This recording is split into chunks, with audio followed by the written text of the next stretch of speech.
बाढ़ पीड़ितों ने की पुनर्वास कराने की मांग, सौंपा ज्ञापन। सुरक्षित आवासीय भूखंड उपलब्ध कराने के लिए जिला कलेक्टर से लगाई गुहार। हर वर्ष चंबल नदी की बाढ़ से प्रभावित हो रहे धौलपुर जिले के चीलपुरा गांव के लोगों ने सुरक्षित आवासीय भूमि की मांग को लेकर जिला कलेक्टर श्रीनिधि बीटी को ज्ञापन सौंपा है।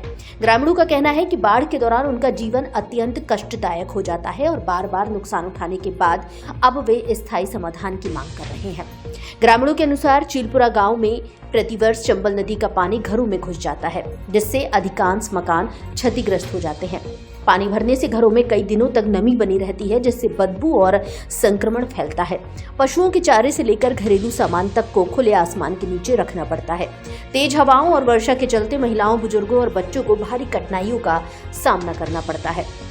ग्रामीणों ने बताया कि घरों को सूखने में कई सप्ताह लग जाते हैं, जिसके बाद ही वे दोबारा सामान ला पाते हैं। लगातार होती क्षति से आर्थिक संकट गहराता जा रहा है। मरम्मत पर खर्च बढ़ने के साथ ही फसलों का नुकसान और विस्थापन की वजह से आमजन को जीवन यापन में दिक्कतों का सामना करना पड़ रहा है।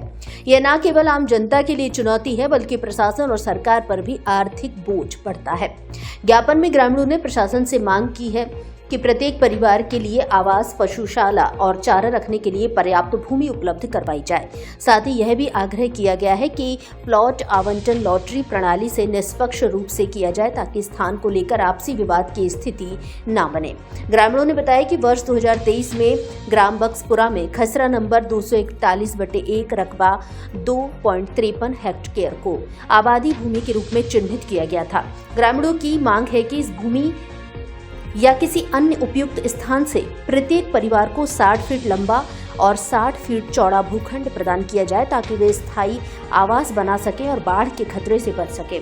ग्रामीणों ने प्रशासन से शीघ्र निर्णय लेकर राहत प्रदान करने की मांग की है और कहा कि यदि समय रहते स्थायी समाधान नहीं हुआ तो भविष्य में जानमाल का बड़ा नुकसान हो सकता है। श्रीमान कलेक्टर साहब को ज्ञापन दिया गया है। जो लंबे समय से बाढ़ पीड़ित लोग हैं, उनके बार बार घरों में पानी भर जाता है और वो मकान क्षतिग्रस्त हो जाते हैं। उनसे प्रार्थना की गई है कि जो भी 2023 में पट्टे आवंटित किए गए हैं, भूमि का आवंटन किया गया है, उसे चिन्हित कर और उन्हें अच्छे स्थान पर जगह मुहैया कराई जाए, जिससे घर बनाए जा सकें और वो लोग सुरक्षित जीवन यापन कर सकें। हम रंजीत तोमर है, हम ग्राम चीलपुरा से आज बाढ़ प्रभावित लोग सभी मिलकर के कलेक्टर महोदय को ज्ञापन देने के लिए आए थे। हम 2022 में भी बाढ़ से प्रभावित थे और 2025 में भी, 2019 में भी लगातार हमें पट्टे दिए गए। उनका कार्य नहीं हुआ है, ये हमारे पट्टे हैं। इन पर हमें केवल आश्वासन मिल रहा है, किसी प्रकार का कार्य नहीं हुआ है। हम चाहते हैं कि ग्रामवासियों को किसी भी स्थान पर जहाँ भी उचित हो वहाँ पर पट्टे दिए जाएँ। हम कलेक्टर महोदय को आज यही ज्ञापन देने के लिए आए थे और कलेक्टर महोदय ने भी हमें ये आश्वासन दिया है कि जल्दी से जल्दी इस पर कार्रवाई की जाएगी।